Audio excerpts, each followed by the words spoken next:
नमस्कार बंधुरा प्राथमिक नियोगेर ओएमआर सीट संक्रांत मामलाय सीबीआईर काछे अरिजिनल सार्भार बा हार्ड डिस्केर तथ्य चाइल कलकाता हाईकोर्ट। विचारपति राजाशेखर मान्थार निर्देश ओएमआर सीट स्कैन करे कोथाय कोन हार्ड डिस्के रखा हयेछिलो आदालते ता जानाते हबे सीबीआईके।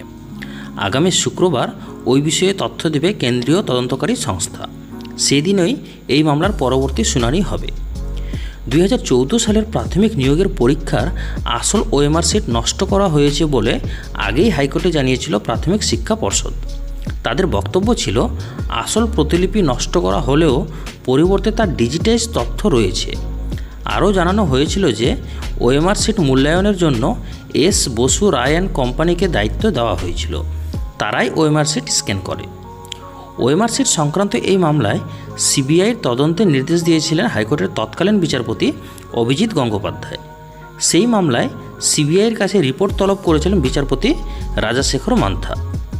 আজকে আদালতে ওএমআর সিট নিয়ে রিপোর্ট জমা দেয় কেন্দ্রীয় তদন্তকারী সংস্থা। ওই রিপোর্টে সন্তুষ্ট নয় আদালত।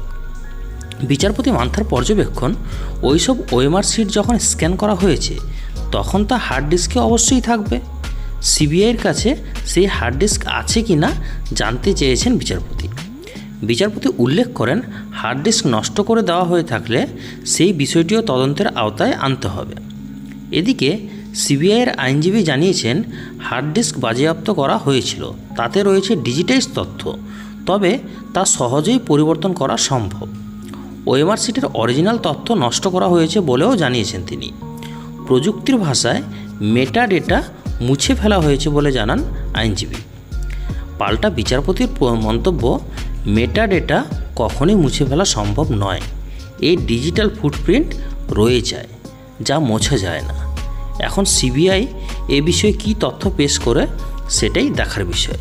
তো বন্ধুরা, আপনাদের কি মনে হয় এই যে 2014 টেট পরীক্ষার যে ওএমআর সিটের কেলেঙ্কারি সেটি কি আদৌ প্রকাশ পাবে নাকি এইভাবেই তারিখ পে তারিখ চলতে থাকবে? অবশ্যই আপনাদের মতামত কমেন্ট বক্সে জানিয়ে যাবেন এবং ভিডিওটিকে বন্ধুদের সাথে শেয়ার করবেন। ধন্যবাদ।